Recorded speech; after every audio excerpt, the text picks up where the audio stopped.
ਅੱਜ ਦੀਆਂ ਖਬਰਾਂ ਵੱਲ ਚਲੀਏ ਜੋ ਗਾਜ਼ਾ ਤੇ ਇਜ਼ਰਾਈਲ ਦੇ ਵਿੱਚ ਚੱਲ ਰਿਹਾ ਹੈ ਉਸ ਨੂੰ ਲੈ ਕੇ ਪਿਛਲੇ 24 ਘੰਟਿਆਂ ਦੇ ਵਿੱਚ 400 ਤੋਂ ਵੱਧ ਬੰਬ ਜੋ ਆ ਉਹ ਇਜ਼ਰਾਈਲ ਵਾਲਿਆਂ ਨੇ ਗਾਜ਼ਾ ਤੇ ਸਿੱਟੇ ਆ ਤੇ ਗਾਜ਼ਾ ਦੀ ਜੋ ਫਲਸਤੀਨੀਅਨ ਦਾ ਏਰੀਆ ਹੈ ਉੱਥੇ ਦੀਆਂ ਅਥਾਰਟੀਜ਼ ਇਹ ਕਹਿ ਰਹੀਆਂ 700 ਤੋਂ ਵੱਧ ਫਲਸਤੀਨੀਅਨ ਪਿਛਲੇ 24 ਘੰਟਿਆਂ ਦੇ ਵਿੱਚ ਮਾਰੇ ਜਾ ਚੁੱਕੇ ਹੈਗੇ ਆ। ਗਾਜ਼ਾ ਦੇ ਜਿਹੜੇ ਡਾਕਟਰਸ ਆ ਉਹ ਕਹਿੰਦੇ ਆ ਵੀ ਜਿਹੜੇ ਲੋਕ ਹਸਪਤਾਲਾਂ 'ਚ ਪਹੁੰਚ ਰਹੇ ਆ ਉਹਨਾਂ ਨੂੰ ਜਿਹੜੀਆਂ ਬਿਮਾਰੀਆਂ ਲੱਗੀਆਂ ਆ ਉਹ ਓਵਰ ਕਰਾਊਡਿੰਗ ਪੂਅਰ ਸੈਨੀਟੇਸ਼ਨ ਕਰਕੇ, ਕਿਉਂਕਿ ਸਾਰਾ ਕੁਝ ਉੱਥੇ ਇਜ਼ਰਾਈਲੀ ਬੰਬਾਰਡਮੈਂਟ ਕਰਕੇ ਬੰਦ ਕੀਤਾ ਹੋਇਆ ਹੈਗਾ ਆ। 85 ਸਾਲਾਂ ਦੀ ਬੀਬੀ ਜਿਹੜੀ ਇਜ਼ਰਾਈਲ ਦੀ ਹੋਸਟੇਜ ਬਣਾਈ ਹੋਈ ਸੀ ਉਸ ਨੂੰ ਛੱਡ ਦਿੱਤਾ ਗਿਆ ਆ। ਈਵਨ ਦੋ ਉਸਨੇ ਕਿਹਾ ਵੀ ਮੈਂ ਆਈ ਵਿਨ ਥਰੂ ਹੈਲ, ਪਰ ਜੋ ਉਸਨੇ ਬਾਹਰ ਆ ਕੇ ਦੱਸਿਆ ਆ ਵੀ ਮੇਰੇ ਨਾਲ ਕਿਸ ਤਰ੍ਹਾਂ ਕਿੰਨਾ ਵਧੀਆ ਟਰੀਟਮੈਂਟ ਕੀਤਾ ਹੈਗਾ, ਉਹ ਸਾਰੀਆਂ ਜਿਹੜੀਆਂ ਦੁਨੀਆ ਦੀਆਂ ਜਿਹੜੀਆਂ ਅੱਖਾਂ ਆ ਉਹਦੇ ਵੱਲ ਦੇਖ ਰਹੀਆਂ ਵੀ ਕਿੱਦਾਂ ਜਿਹੜਾ ਝੂਠ ਉੱਥੇ ਬੋਲਿਆ ਜਾ ਰਿਹਾ, ਝੂਠ ਬੋਲ ਕੇ ਜਿਹੜੇ ਆਮ ਲੋਕ ਆ ਉਹਨਾਂ ਨੂੰ ਬੰਬ ਸਿੱਟ ਕੇ ਮਾਰਿਆ ਜਾ ਰਿਹਾ ਹੈਗਾ। ਇਜ਼ਰਾਈਲ ਦੀ ਮਿਲਟਰੀ ਨੇ ਇਹ ਕਿਹਾ ਵੀ 400 ਤੋਂ ਵੱਧ ਹਮਾਸ ਦੇ ਮਿਲੀਟੈਂਟ ਅਸੀਂ ਮਾਰ ਦਿੱਤੇ ਆ। ਤੇ ਮੈਕਰੋਨ ਜੋ ਪ੍ਰਾਈਮ ਮਿਨਿਸਟਰ ਹੈਗੇ ਆ ਫਰਾਂਸ ਦੇ, ਸੌਰੀ ਪ੍ਰੈਜ਼ੀਡੈਂਟ ਇਮੈਨੂਅਲ ਮੈਕਰੋਨ ਆ, ਉਹ ਬੈਂਜਾਮਿਨ ਨੈਤਨਯਾਹੂ ਜੋ ਪ੍ਰਾਈਮ ਮਿਨਿਸਟਰ ਆ ਉੱਥੇ ਦੇ ਇਜ਼ਰਾਈਲ ਦੇ, ਉਹਨਾਂ ਨੂੰ ਮਿਲੇ ਆ। ਉਹਨਾਂ ਨੇ ਕਿਹਾ ਵੀ ਅਸੀਂ ਤੁਹਾਡੇ ਨਾਲ ਮੋਢੇ ਨਾਲ ਮੋਢਾ ਲਾ ਕੇ ਖੜੇ ਆ। ਯੂਨਾਈਟਿਡ ਨੇਸ਼ਨਸ ਬਾਰ-ਬਾਰ ਬੇਨਤੀ ਕਰ ਰਿਹਾ ਵੀ ਬਹੁਤ ਬੁਰਾ ਹਾਲ ਆ ਉੱਥੇ, ਲੋਕਾਂ ਦਾ ਬੁਰਾ ਹਾਲ ਆ। ਵਰਲਡ ਹੈਲਥ ਆਰਗੇਨਾਈਜੇਸ਼ਨ ਨੇ ਕਿਹਾ ਵੀ ਕੰਡੀਸ਼ਨ ਡੈਸਪਰੇਟ ਆ। ਯੂਐਨ ਨੂੰ ਉਹਨਾਂ ਨੇ ਅਪੀਲ ਕੀਤੀ ਹੈਗੀ ਆ ਵੀ ਬਹੁਤ ਲੋਕ ਜਿਹੜੇ ਆ ਮਾਰੇ ਜਾ ਰਹੇ ਆ, ਸਪੋਰਟ ਉੱਥੇ ਮਿਲ ਨਹੀਂ ਰਹੀ ਹੈਗੀ। ਗਾਜ਼ਾ ਦੀ ਹੈਲਥ ਮਿਨਿਸਟਰੀ ਨੇ ਕਿਹਾ 5791 ਦੇ ਕਰੀਬ ਫਲਸਤੀਨੀਅਨ ਮਾਰੇ ਜਾ ਚੁੱਕੇ ਇਜ਼ਰਾਈਲੀ ਬੰਬਾਰਡਮੈਂਟ ਦੇ ਨਾਲ, ਉਹ ਵੀ ਉਸ ਏਰੀਏ ਦੇ ਵਿੱਚ ਜਿੱਥੇ ਬਹੁਤ ਹੀ ਸੰਘਣੀ ਜਿਹੜੀ ਵਸੋਂ ਹੈਗੀ ਆ, ਜਿਨ੍ਹਾਂ ਦੇ ਵਿੱਚੋਂ 5791 ਚੋਂ 2360 ਬੱਚੇ ਆ। ਜੀ 704 ਲੋਕ ਪਿਛਲੇ 24 ਘੰਟਿਆਂ ਦੇ ਵਿੱਚ ਮਾਰੇ ਜਾ ਚੁੱਕੇ ਆ। ਮਿਨਿਸਟਰੀ ਸਪੋਕਸਪਰਸਨ ਅਸ਼ਰਫ ਐਲ ਕੇਦਰਾ ਨੇ ਇਹ ਦੱਸਿਆ ਹੈਗਾ।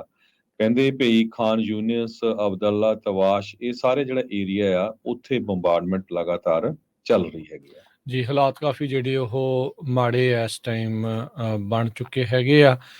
ਕਤਰ ਨੇ ਜਿਹੜਾ ਕਿਹਾ ਆ ਵੀ ਇਜ਼ਰਾਈਲ ਨੂੰ ਇੱਦਾਂ ਓਪਨ ਹੈਂਡ ਨਹੀਂ ਦੇ ਦੇਣਾ ਚਾਹੀਦਾ, ਵੀ ਉਹ ਅੰਨ੍ਹੇਵਾਹ ਜਿਹੜਾ ਇਸ ਤਰੀਕੇ ਦੇ ਨਾਲ ਤਸ਼ੱਦਦ ਕਰਦੇ ਰਹਿਣ, ਵੀ ਗ੍ਰੀਨ ਲਾਈਟ ਜਿਹੜੀ ਉਹਨੂੰ ਨਹੀਂ ਕਰ ਦੇਣੀ ਚਾਹੀਦੀ ਹੈ। ਯੂਐਨ ਦੀ ਸਿਕਿਉਰਿਟੀ ਕਾਉਂਸਲ ਦੀ ਜਿਹੜੀ ਅੱਜ ਮੀਟਿੰਗ ਹੋ ਰਹੀ ਹੈ, ਜਿੱਥੇ ਐਂਥਨੀ ਬਲਿੰਕਨ ਵੀ ਪਹੁੰਚੇ, ਉੱਥੇ ਉਹਨਾਂ ਨੇ ਕਿਹਾ ਵੀ ਇਜ਼ਰਾਈਲ ਦਾ ਇਹ ਹੱਕ ਤਾਂ ਹੈਗਾ ਆ ਵੀ ਆਪਣੇ ਆਪ ਨੂੰ ਡਿਫੈਂਡ ਜਿਹੜਾ ਉਹ ਕਰਨ, ਪਰ ਕਿੱਦਾਂ ਕਰਨਾ ਆ, ਕਿਵੇਂ ਕਰਨਾ ਆ, ਉਹਦੇ ਵਿੱਚ ਵੀ ਲਿਮਿਟਸ ਇੱਕ ਹਿਸਾਬ ਦੇ ਨਾਲ ਚਾਹੀਦੀਆਂ ਆ। ਦਵਾਈਆਂ, ਬਿਜਲੀ, ਪਾਣੀ, ਇੱਦਾਂ ਦੀਆਂ ਚੀਜ਼ਾਂ ਜਿਹੜੀਆਂ ਆ ਗਾਜ਼ਾ ਦੇ ਵਿੱਚ ਸਿਵਿਲੀਅਨਸ ਤੱਕ ਜ਼ਰੂਰ ਪਹੁੰਚਦੀਆਂ ਰਹਿਣੀਆਂ ਚਾਹੀਦੀਆਂ ਆ। ਉਸ ਦੇ ਉੱਤੇ ਵੀ ਕਾਫੀ ਜ਼ਿਆਦਾ ਇਸ ਟਾਈਮ ਪ੍ਰਸ਼ਨ ਚਿੰਨ੍ਹ ਨੇ ਵੀ ਗਾਜ਼ਾ ਪੱਟੀ ਦੇ ਵਿੱਚ ਕਿੰਨੀ ਕੁ ਰਾਹਤ ਸਮੱਗਰੀ ਜਿਹੜੀ ਉਹ ਪਹੁੰਚ ਰਹੀ ਆ।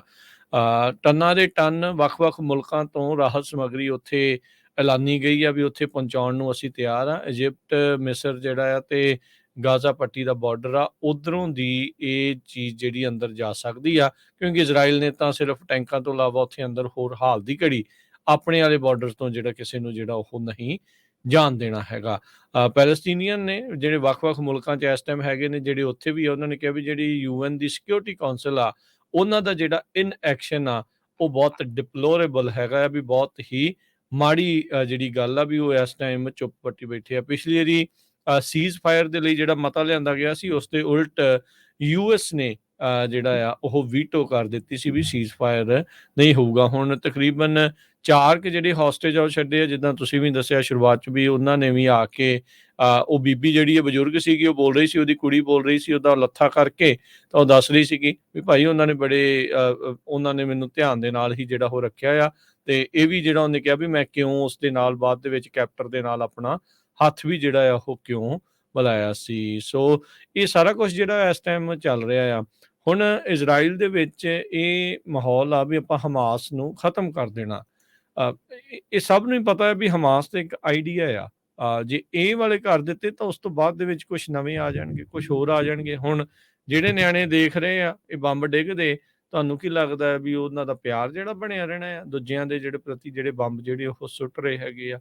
ਸੋ ਇਹ ਇਹਨਾਂ ਆਈਡੀਆਜ਼ ਨੂੰ ਜਿਹੜਾ ਉਹ ਖਤਮ ਨਹੀਂ ਕੀਤਾ ਜਾ ਸਕੂਗਾ, ਇਹ ਇਜ਼ਰਾਈਲ ਦਾ ਜੋ ਇਸ ਟਾਈਮ ਸੋਚ ਰਿਹਾ ਹੈ, ਜਾਂ ਫਿਰ ਕਹਿ ਲਓ ਵੀ ਉੱਥੇ ਵੀ ਇਲੈਕਸ਼ਨ ਦਾ ਜਿਹੜਾ ਪ੍ਰੋਪੇਗੈਂਡਾ ਇਸ ਲੜਾਈ ਦੇ ਵਿੱਚੋਂ ਕੱਢਣ ਦੀ ਜਿਹੜੀ ਕੋਸ਼ਿਸ਼ ਆ ਉਹ ਨਾਲ ਦੇ ਨਾਲ ਹੋ ਰਹੀ ਆ। ਇਸ ਟਾਈਮ ਲੋਕ ਇੱਦਾਂ ਇਸ ਹਿਸਾਬ ਦੇ ਨਾਲ ਕੰਮ ਕਰ ਰਹੇ ਆ, ਜਾਂ ਇਸ ਹਿਸਾਬ ਦੇ ਨਾਲ ਵਿਚਰ ਰਹੇ ਆ ਵੀ ਜਿੱਦਾਂ ਬਾਕੀ ਲੋਕਾਂ ਦੀ ਜਾਨ ਦੀ ਕੋਈ ਪਰਵਾਹ ਹੀ ਜਿਹੜੀ ਉਹ ਨਾ ਹੋਵੇ। ਨੋ ਡਾਊਟ ਇਜ਼ਰਾਈਲੀਆਂ ਦੇ ਨਾਲ, ਜਿਊਜ਼ ਦੇ ਨਾਲ ਬਹੁਤ ਧੱਕਾ ਹੁੰਦਾ ਆਇਆ, ਬਹੁਤ ਚਿਰ ਤੋਂ ਧੱਕਾ ਹੋਇਆ। ਜਿਹੜਾ ਹਮਾਸ ਨੇ ਹਮਲਾ ਕੀਤਾ ਉਹ ਵੀ ਮਾੜਾ, ਉਹ 'ਚ ਵੀ ਨਿਰਦੋਸ਼ ਮਾਰੇ ਗਏ, ਤੇ ਕੀ ਨਿਰਦੋਸ਼ਾਂ ਨੂੰ ਦੇ ਬਦਲੇ ਤੁਸੀਂ ਨਿਰਦੋਸ਼ ਮਾਰ ਕੇ ਇਹ ਕਿੱਦਾਂ ਦਾ ਜਿਹੜਾ ਬਦਲਾ ਉਹ ਲਿਆ ਜਾ ਸਕਦਾ ਸੀ। ਇਸ ਦੇ ਉੱਤੇ ਨਾ ਟਕਰ ਕਾਲਸਨ ਦੇ ਨਾਲ ਰੀਸੈਂਟਲੀ ਜਿਹੜਾ ਵਿਵੇਕ ਰਾਮਾਸਵਾਮੀ ਆ, ਜਿਹੜਾ ਜੀਓਪੀ ਦਾ ਪ੍ਰੈਜ਼ੀਡੈਂਸ਼ੀਅਲ ਕੈਂਡੀਡੇਟ ਵੀ ਆ, ਉਹਨੇ ਵੀ ਗੱਲਬਾਤ ਕੀਤੀ ਸੀ। ਕਹਿੰਦਾ ਵੀ ਇਹ 9/11 ਤੋਂ ਬਾਅਦ ਅਮਰੀਕਾ ਨੂੰ ਵੀ ਨਹੀਂ ਸੀ ਪਤਾ ਲੱਗ ਰਿਹਾ ਵੀ ਕੀ ਕਰਨਾ ਹੈ। ਅਸੀਂ ਉਸ ਦੇ ਜਿਹੜੇ ਸਿੱਟੇ ਉਹ ਭੁਗਤੇ ਆ, ਅੰਨ੍ਹੇਵਾਹ ਅਸੀਂ ਲੜਾਈਆਂ ਦੇ ਵਿੱਚ ਗਏ, ਬਹੁਤ ਕੁਛ ਜਿਹੜਾ ਉੱਥੇ ਗਵਾਇਆ।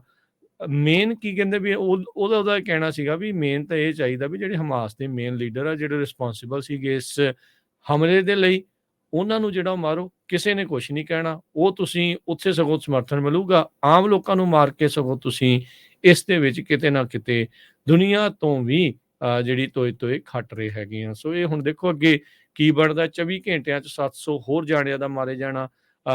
ਉੱਥੋਂ ਦੀ ਜਿਹੜੀ ਹੈਲਥ ਆ, ਉਹਨਾਂ ਨੇ ਕਹਿ ਦਿੱਤਾ ਵੀ ਸਾਡੇ ਤਾਂ ਸਹੂਲਤਾਂ, ਸਿਹਤ ਸਹੂਲਤਾਂ ਟੋਟਲੀ ਜਿਹੜੀਆਂ ਇਸ ਟਾਈਮ ਫੇਲ ਜਿਹੜੀਆਂ ਉਹ ਹੋ ਚੁੱਕੀਆਂ ਆ। ਵੈਸਟਰਨ ਕੋਲੀਸ਼ਨ ਦੇ ਵਾਂਗੂ ਜਿਹੜਾ ਪ੍ਰੈਜ਼ੀਡੈਂਟ ਮੈਕਰੋਨ ਨੇ ਕਿਹਾ ਵੀ ਜਿੱਦਾਂ ਵੈਸਟਰਨ ਕੋਲੀਸ਼ਨ ਆਈਸਿਲ ਨੂੰ ਫਾਈਟ ਕੀਤਾ ਸੀਗਾ, ਵੀ ਆਪਾਂ ਹਮਾਸ ਦੇ ਵੱਲ ਨੂੰ ਜਿਹੜਾ ਉਹ ਹੋ ਜਾਵਾਂਗੇ। ਇੱਕ ਚੀਜ਼ ਜਿਹੜੀ ਆ ਹਰਜੋਤ ਸਿੰਘ ਜੀ ਵੱਖਰੀ ਆ, ਜਿਹੜੀ ਯੂਕਰੇਨ ਰੂਸ ਦੀ ਲੜਾਈ ਤੇ ਜਿਹੜੀ ਹਮਾਸ ਤੇ ਹੁਣ ਇਜ਼ਰਾਈਲ ਦੀ ਲੜਾਈ ਦੇ ਵਿੱਚ ਆ, ਦੁਨੀਆ ਦੇ ਟੌਪ ਦੇ ਜਿਹੜੇ ਮੁਲਕ ਆ, ਉਹਨਾਂ ਦੇ ਟੌਪ ਦੇ ਲੀਡਰ, ਚਾਹੇ ਪ੍ਰੈਜ਼ੀਡੈਂਟਸ ਆ ਜਾਂ ਪ੍ਰਾਈਮ ਮਿਨਿਸਟਰ ਆ, ਉਹ ਖੁਦ ਇਜ਼ਰਾਈਲ ਪਹੁੰਚ ਰਹੇ ਆ। ਯੂਕਰੇਨ ਦੇ ਵਿੱਚ ਤਾਂ ਕੋਈ ਘੱਲ ਰਿਹਾ ਸੀ, ਕਦੀ ਕੋਈ ਕਾਂਗਰਸਮੈਨ ਚਲਾ ਗਿਆ, ਕਦੀ ਕੋਈ ਸਪੀਕਰ ਚਲਾ ਗਿਆ, ਕਦੇ ਜਿਹੜੇ ਸੈਕਟਰੀ ਆਫ ਸਟੇਟ ਚਲੇ ਗਏ। ਬਾਅਦ 'ਚ ਕਈ ਚਿਰਾਂ ਬਾਅਦ ਜਾ ਕੇ ਜਿਹੜੇ ਪ੍ਰੈਜ਼ੀਡੈਂਟ ਜਿਹੜੇ ਜਾ ਕੇ ਆਏ ਸੀ, ਪਹਿਲੇ 2-3 ਦਿਨਾਂ ਦੇ ਵਿੱਚ ਆਪ ਦੇਖ ਲਓ, ਅਜੇ ਮਹੀਨਾ ਵੀ ਨਹੀਂ ਹੋਇਆ, ਅਮਰੀਕਾ ਦੇ ਰਾਸ਼ਟਰਪਤੀ ਵੀ ਜਾਏ, ਯੂਕੇ ਦੇ ਪ੍ਰਾਈਮ ਮਿਨਿਸਟਰ ਵੀ ਜਾਏ, ਹੁਣ ਜਿਹੜੇ ਆ ਫਰਾਂਸ ਵਾਲੇ ਵੀ ਜਿਹੜੇ ਉਹ ਜਾਏ ਆ, ਹੋਰ ਪਤਾ ਨਹੀਂ ਕਿਹੜੇ ਇੱਥੇ ਜਿਹੜੇ ਜਾ ਕੇ ਆਏ ਆ।